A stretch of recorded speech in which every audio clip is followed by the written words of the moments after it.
We have some more breaking news from the NHL. Pending restricted free agent Matthew Knies has signed his extension with the Toronto Maple Leafs. We'll review the contract coming up next.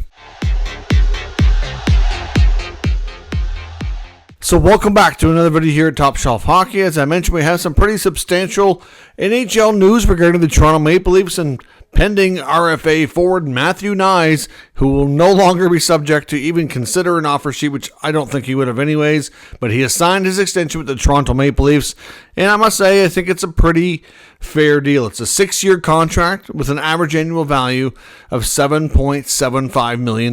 Now, to be fair here, I think both sides probably conceded a little bit. The expectation or the rumors around what he wanted was he wanted a little bit of a shorter term, probably 4 to 5 years, which was probably going to push him up somewhere around 8 plus, maybe even $9 million. The belief was too that if they were going to go on an 8-year deal, which was the Leafs' probably preference, it was going to cost somewhere, maybe upwards around 10. If you get to factor in how the cap's going to change over the next number of years, all in all, I think this is not. I don't know if this is like an amazing steal, but this is. It has potential to be in a few years, and I think for right now, I'd call it pretty fair. I mean, if you look at contracts for guys like Matthew Boldy in Minnesota, JJ Peterka just signed in Utah.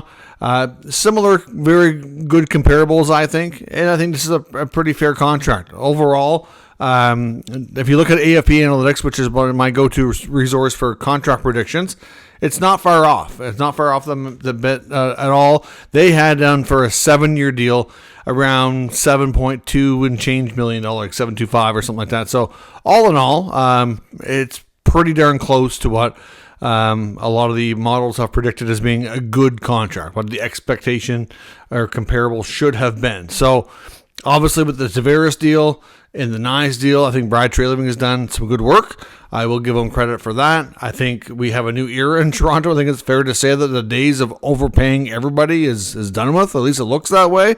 Except in years past, we saw Marner and Willie and Austin get whatever they want, which I don't really have an issue with the Matthews contracts, but there were times when, I think Nylander and Marner were both overpaid. I mean, at the end of the day, they're both really good players now, and obviously it looks like Marner's about to walk via free agency, which as much as, I've seen a lot of people saying it's been a great summer for Brad Treliving, and you know what, contract-wise it has been, but he's got a lot of work to do, and you got to remember they are having a 100-point forward walk out the door, possibly with no return, unless they get that sign-and-trade deal done with Vegas, which is kind of up in the air right now.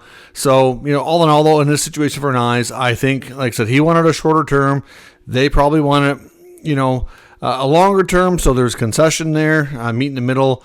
I think he probably wanted, a little bit more money, but based on the comparables, I think this works out. I mean, we didn't really know for sure what Knies wanted, but there was speculation that it could get up around 8 plus. So for the fact that it's under 8, and if he continues to be a 30-goal scorer or even better than that, and if he can continue to play in the playoffs like he did, he was a good playoff performer, and especially with Marner expected to depart the team, his role is going to become that much more important.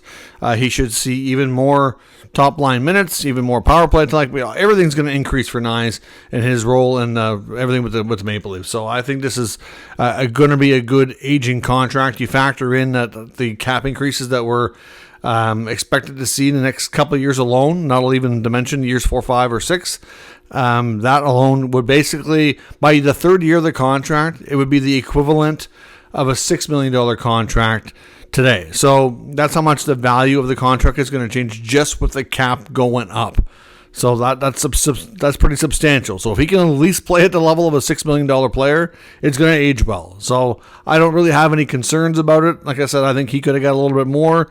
They probably could have let him have a little bit less term, but they met in the middle here and kind of bridged the gap and get everything done. I know it was more for fun than anything else, but of course, in case you're not aware, Matthew Knies' girlfriend, Ella Huber, who also went to the same school as he did in Minnesota, was the captain of her women's hockey team, just got drafted in the PWHL, the Women's League, to Boston. So there was a lot of speculations like, okay, cue the Rumors of Knies to Boston, of course, who are, one of the biggest rivals of the Leafs. I mean, how weird would that have been? Obviously, that was just a fun rumor out there, but clearly even the fun rumors can be put to bed now. Knies is going to be a Leaf for an extended period of time, and we'll see, like I said, good contract, role's going to increase, good piece of business all in all for all parties involved. Let me know your thoughts on this contract down in the comments. We'll discuss further. If you're new to the channel, make sure you subscribe and stick around. We'll keep you up to date with all the news, rumors, and analysis of all 32 NHL teams. Thanks for watching, and I will catch you next time.